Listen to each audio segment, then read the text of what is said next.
Junior, come on board. When we were at the terminal, we talked about the different types of containers, the precautions when transporting awkward cargo, and how to determine if the cargo is over width, over height, and over length. But Senior did tell the client that the cargo is too wide and cannot pass through the entry guide and needs to change to another space. I don't understand why can't the cargo pass through the entry guide? What do we need to know about the entry guide? We just talked about the condition of the container itself, but there are many factors which are related to container loading and discharging from the vessel. Briefly speaking, we need to pay attention to 3 points: vessel structure, terminal regulations, and cargo conditions. Next, we'll talk about the entry guide in the vessel structure. Look, do you see that triangular protrusion over there? Yes. That's the entry guide, and its function is to guide the containers to the correct positions. When the terminal workers are handling the containers, it's difficult for them to see if the containers are aligned or not. Therefore, we need entry guides to help terminal workers during the operations. With these entry guides, the containers can be loaded into the cargo hold to the correct positions and properly stacked on top of each other. When handling over-width cargo to pass through the entry guide to go under deck stowage, there's one thing that requires extra attention. This is also the problem that the client experienced this time. In other words, the entry guides have different sizes. When the cargo is over width and over length, the cargo might hit and damage the entry guide. Let's look at this diagram. There is a 40-foot flat rack with an over-width cargo. This over-width cargo can't be too long. There needs to be enough clearance reserved between the cargo and the container to allow the cargo to pass through the entry guide. Let's assume that the size of the entry guide of the vessel is 30 centimeters. That means the cargo cannot be over width and extend into the 30-centimeter area around the 4 corners of the container, or else it'll be damaged by the entry guide.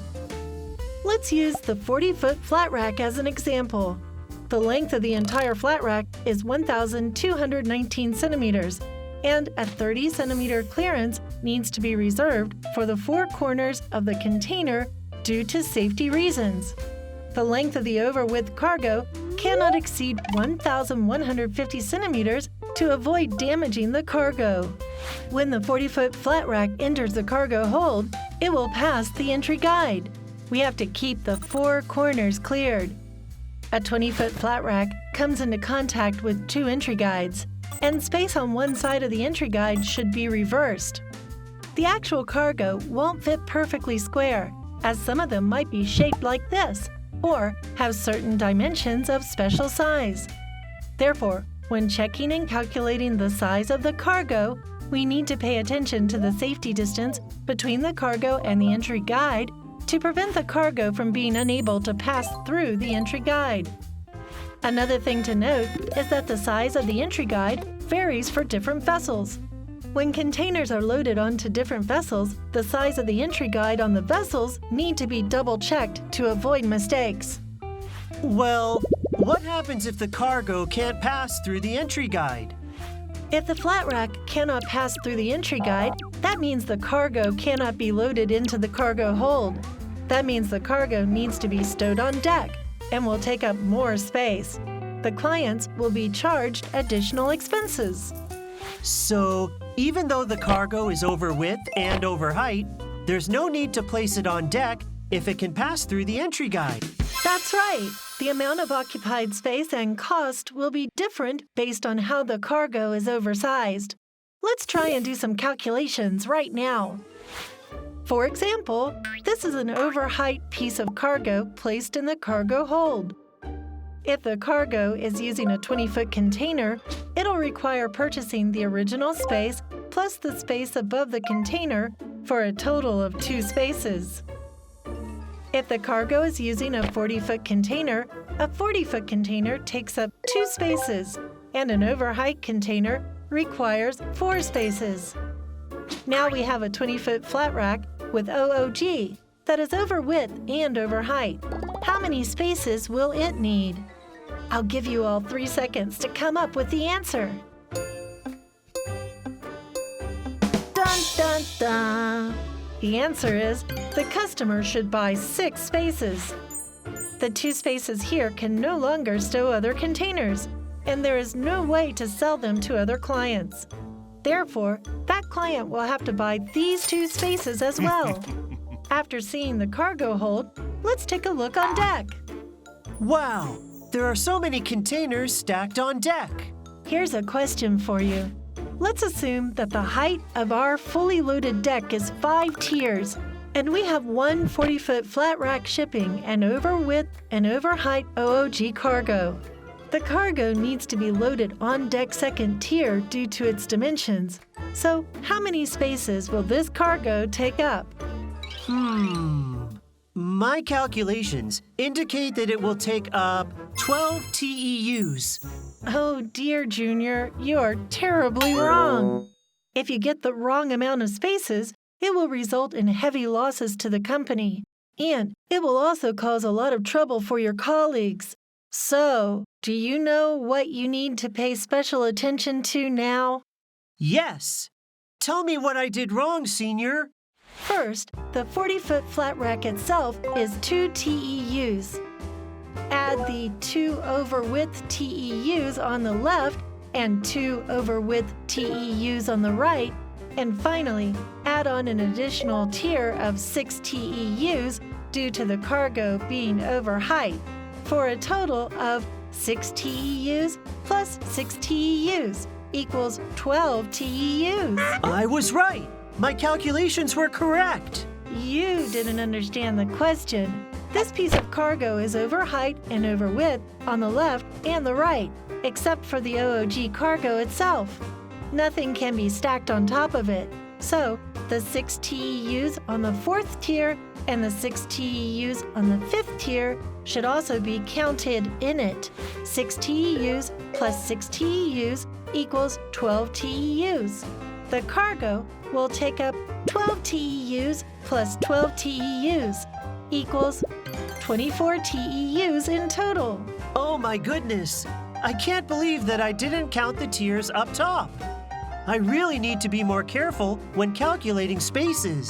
Hey, the securing platform is up ahead. Let's go and check it out. I'll talk about something else related to vessel structure that needs attention. The place we're walking towards right now is called the lashing bridge, which is the channel between containers where terminal workers can carry out lashing operations on containers. Even though the platform can be used when handling over-length cargo, we still need to pay attention and see if the container affects the space for the lashing bridge. If the container is overly protruding, it will stick out of the lashing bridge and get stuck like this. Wow, that's really dangerous. And it won't be able to pass through. Exactly. This cargo will need to be moved to a new location. When the cargo is too long and hinders the operations of the lashing bridge, platforms can't be used, and it'll have to be treated as BB cargo. Those who've forgotten what a BB cargo is, go back and watch episode 1. Even if the cargo isn't that long and doesn't hinder the operations of the lashing bridge, they can't be placed in areas that protrude out of the lashing platform. Now, we'll talk about the second important thing about loading platforms on board. That is, terminal regulations. With the corner posts of the platform not being erected, the platform can't be hung if using over-height frames. Instead, the platform needs to be hung with wire slings. The task of securing the wire slings to the platform needs to be done manually. If this cargo is loaded on a platform and you place it at a high tier above the lashing bridge, then the terminal workers will have to climb to a very, extremely high position to untie the sling. That's extremely dangerous. That's why some terminals stipulate that platforms can only be higher than lashing bridges by 1 tier. But that allows terminal workers to safely carry out securing operations using wire slings. For example, these are the regulations of the terminals in Genoa. Some terminals, such as Australian ports, have even stricter regulations, and the platforms have to be arranged on deck first tier. Putting platforms on first tier on deck. That sure does look a lot safer. It's indeed much safer, but it's also much more expensive. Look, when platforms are placed on deck first tier, it means that no other containers can be placed above the deck. The cargo owner has to buy out all the spaces in the upper tier. Wow! Paying more is not that big of a deal, and safety is what matters most. Let's talk about the last thing to pay attention to when loading a container, and it's also related to platforms. No matter how wide or long the cargo is, the lifting point on the flat racks should not be covered up, or else the hanging operations can't be done at all. Tell me, Junior, please give me a summary what you learned just now. Sure thing. We just talked about 3 things to pay attention to when loading platforms on board.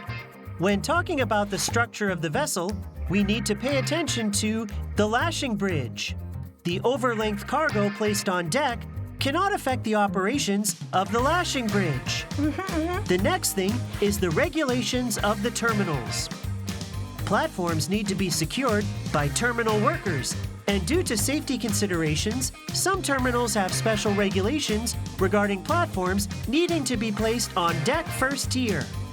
Finally, no matter how long or wide the cargo is, it cannot cover up the lifting points, or else the cargo cannot be hung and loaded onto the vessel. Not bad, Junior. Looks like you're very close to actually working at the terminals. Now that you know the different types of containers and the things we need to pay attention to when loading containers onto vessels, let's look at some different examples and learn about some actual scenarios.